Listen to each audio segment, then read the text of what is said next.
esteemed committee members for the opportunity to speak today. My name is Julia Messina-Pacheco. My colleague, Dr. Douglas, and I are here today representing Science and Policy Exchange, a nonprofit advocacy group run by graduate students and postdoctoral fellows in Montreal. Our aim is to foster the voices of the next generation of researchers in evidence-based decision-making at the interface of science and policy. But I'm also speaking to you today as a PhD candidate who has dedicated 12 years to pursuing post-secondary education. And of those 12 years, I have spent 7 as a graduate student.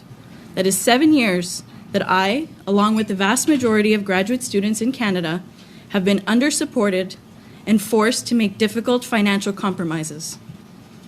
My own research focuses on pancreatic cancer, a devastating disease that affects thousands of Canadians and their families every year.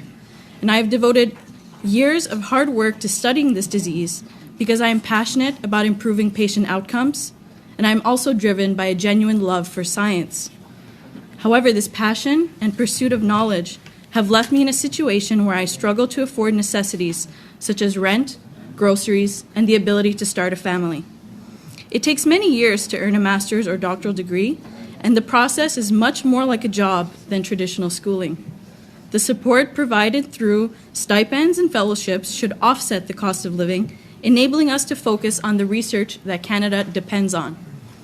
It is essential to recognize that science thrives because of the unwavering commitment and tireless efforts of graduate students and postdoctoral researchers. They form the backbone of Canadian discovery, innovation, and economic growth. However, federal scholarships and fellowships have remained stagnant for 2 decades. These funding mechanisms have failed to keep up with the 48% inflation and 38% increase in tuition costs during that time. The consequences of this inadequate funding are severe.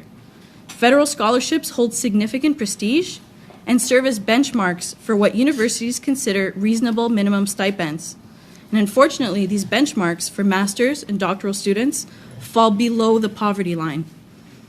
According to a recent report published by the Institute for Research in Socioeconomic Information, the minimum amount required for a single person in Montreal to live with dignity is $32,535. After tuition, university fees, and insurance, my doctoral funding leaves me with only $20,000 per year to live on. Inadequate funding also compels graduate students and postdocs to seek better financial opportunities in the US, in Europe, or elsewhere, where there are paid stipends that reflect their merit and adequately cover the cost of living. Canada is falling behind its global counterparts in retaining talent.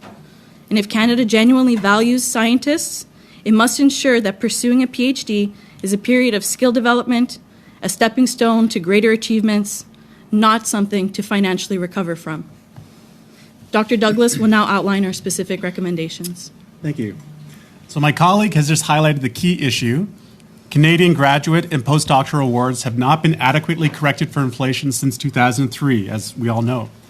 An increase in tri-agency graduate scholarships and postdoctoral fellowships is crucially needed to adjust for the 48% inflation that has occurred over this period. Please note that we specify a distinction be made for doctoral awards, as we recommend PGSD awards be increased to $35,000 to align with the current value of the more prestigious CGSD awards.